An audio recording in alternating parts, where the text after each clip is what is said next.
Assalamualaikum warahmatullahi wabarakatuh.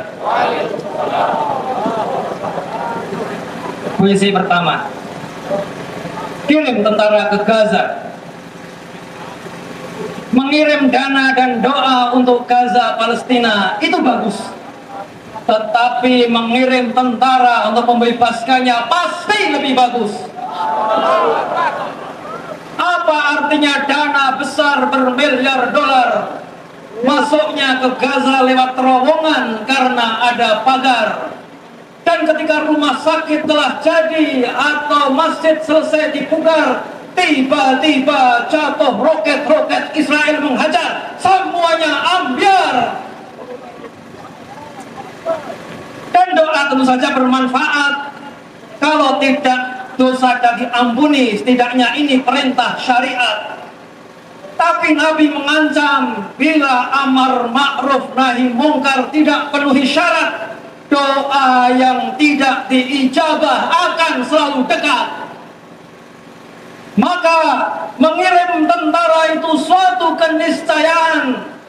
Perang mengusir Israel dari bumi Islam itu suatu kewajiban. Tapi ingat, negeri-negeri Islam pernah memerangi Israel. Itu sudah berulang kali dilakukan. Yang besar tahun 1948, 1967, 1973, dan hasilnya semua kalah memalukan.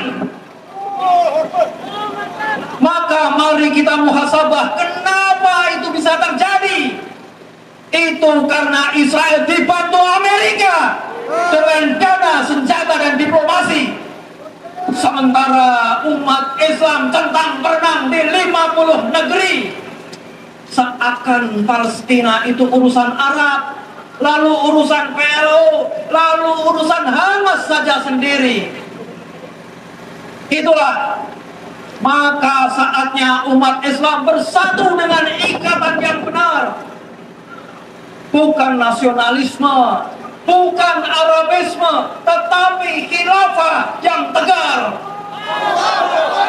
Satukan Arab dengan Maroko hingga Merauke dunia Islam yang besar. Diwujudkan dengan iman yang kuat, niat yang ikhlas, dan tekun belajar.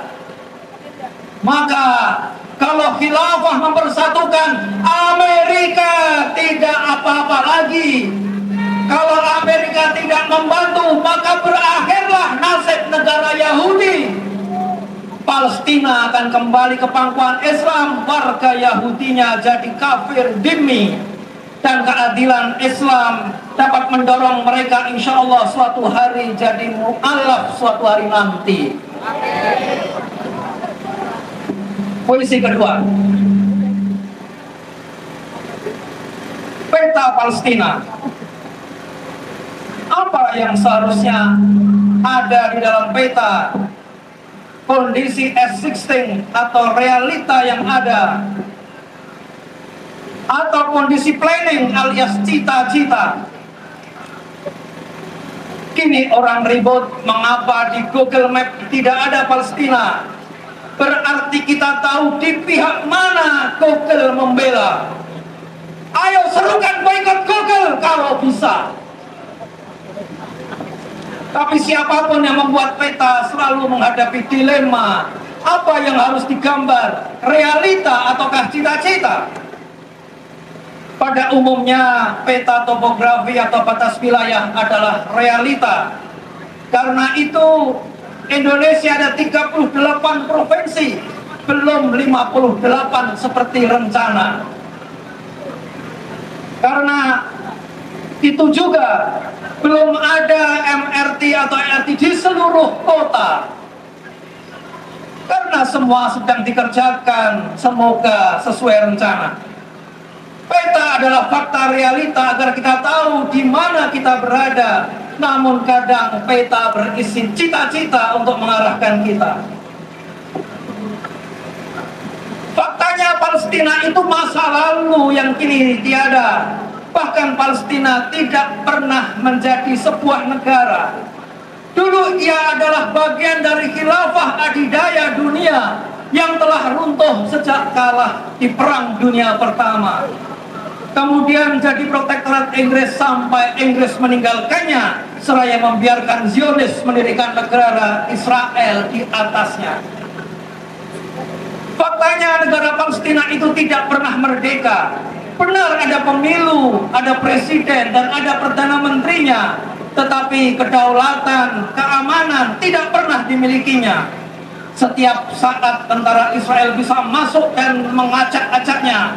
Setiap saat Masjid Al-Aqsa bisa ditutup tanpa acara.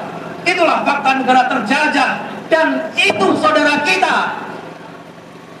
Benar, masalah Palestina menjadi rumit dan nyaris putus asa ketika masalah itu seolah urusan bangsa Palestina saja. Padahal Palestina adalah tanah wakaf Muslim, tanah wakaf Islam milik kita semua, yang dibuka dengan jihad oleh para sahabat di awal mula dan wajib dipertahankan hingga akhir masa. Palestina tidak cukup hanya diperjuangkan di atas peta. Palestina juga tidak mungkin merdeka hanya dengan doa. Palestina harus kembali ke negaranya semula. Karena itu negaranya semula itu harus lebih dulu kembali ada, yaitu khilafah Islamiyah yang merahmati seluruh dunia dengan metode yang diwariskan Nabi yang mulia. Takbir. Assalamualaikum warahmatullahi wabarakatuh.